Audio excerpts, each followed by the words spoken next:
Hello viewers, this is Suman Dutta. তো আজকে present হলাম নতুন একটা ভিডিও নিয়ে। আজকে থাকছে ত্রিপুরা টেট এক্সামের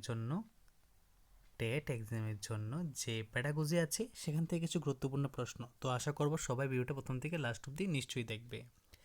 প্রথম প্রশ্ন, প্রাক জন্মস্তর কোন সময়কালকে বোঝায়? প্রাক জন্মস্তর বলতে গর্ভধারণ থেকে জন্ম এই পর্যায়কে বোঝায়। আমরা প্রতিনিয়ত এখন থেকে টেট সম্বন্ধে আলোচনা করব, তো অবশ্যই সবাই ভিডিওটা প্রথম থেকে লাস্ট অবধি নিশ্চয়ই দেখবে। সদ্যজাত স্তর বলতে কোন সময়কে বোঝায়? জন্মের পর থেকে 4 সপ্তাহ পর্যন্ত। প্রথম শৈশব স্তর বলতে কোন সময়কালকে বোঝায়? প্রথম শৈশব স্তর বলতে 1 মাস থেকে 1.5 বছর সময়কালকে বোঝায়। তারপর প্রাথমিক বাল্যস্তর বলতে কোন সময়কালকে বোঝায়? 2.5 থেকে 5 বছর পর্যন্ত। মাধ্যমিক বাল্যস্তর বলতে কোন সময়কে বোঝায়? 5 থেকে 9 বছর পর্যন্ত। 2.5 থেকে 5 বছর হলো কি প্রাথমিক, আর 5 থেকে 9 হলো মাধ্যমিক স্তর। প্রাথমিক বাল্যস্তরকে আর কি বলা হয়? 2.5 থেকে 5 বছর সময়কাল বলা হয়। যৌবনাম হ্যাঁ, এটা একটু প্রশ্নের মধ্যে ভুল হয়েছে, এটা হবে যৌবন উন্মেষ। ঠিক আছে, তো স্তর বলতে কোন সময়কালকে বোঝায়? এখানে 9 থেকে 12 বছর পর্যন্ত। প্রাপ্তবয়স্ক স্তর বলতে আমরা বুঝি 12 থেকে 21 বছর পর্যন্ত।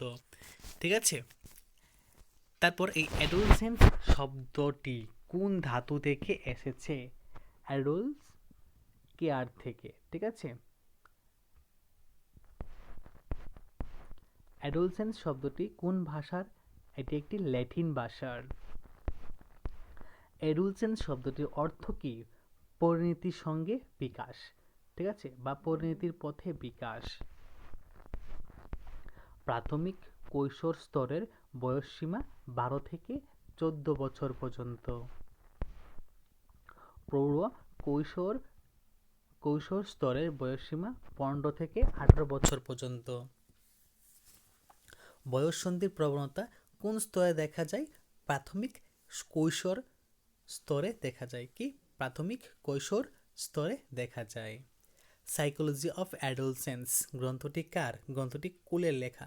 সাইকোলজি অফ অ্যাডোলসেন্স এই গ্রন্থটি লেখা হলো কোলের।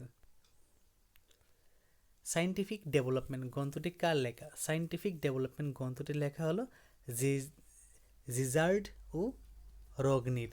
কার? জিজার্ড ও রগনির। সাইকোনিউট্রিক কুশনারি কোন পদ্ধতিতে মানসিক পরীক্ষা করে? উত্তেজনা পদ্ধতিতে। সোশ্যাল কনটেক্সট অফ ডেভেলপমেন্ট ধারণাটি কার? Yuri fan ব্রেনারের। ঠিক আছে, কার? Yuri fan ব্রেনারের। ঠিক আছে, আসন নামক প্রবৃত্তিটি 6 মাস বয়সে কিসে বিচলিত হয়? এটা হলো উল্লাসে। ঠিক আছে, কিসে? উল্লাসে। আসন নামক প্রবৃত্তিটি 10 মাস বয়সে কিসে বিশেষায়িত হয়? সেটা হলো বড়দের প্রতি ভালোবাসা। কি? বড়দের প্রতি ভালোবাসা। স্বাস্থ্য রক্ষার প্রবৃত্তিটি 4 মাস বয়সে কিসে প্রসারিত হয়? রাগে। 5 মাস বয়সে স্বাস্থ্য রক্ষা প্রবৃত্তি কিসে বিশেষিত হয়? বিরক্তি। একটা দৈহিক চাহিদা হলো খাদ্যের চাহিদা, সুরক্ষার চাহিদা, পুনরাবৃত্তির চাহিদা। মানসিক চাহিদা হলো নিরাপত্তার চাহিদা, ভালোবাসার চাহিদা, আত্মপ্রকাশের চাহিদা। ঠিক আছে, তো এই হলো কিছু গুরুত্বপূর্ণ প্রশ্ন। যদি ভিডিও ভালো লাগে থাকে অবশ্যই ভিডিও শেয়ার করবে। তো দেখা হচ্ছে একটা গুরুত্বপূর্ণ ভিডিওতে। প্রথম থেকে দেখার জন্য শেষ অবধি তোমাদেরকে অসংখ্য ধন্যবাদ।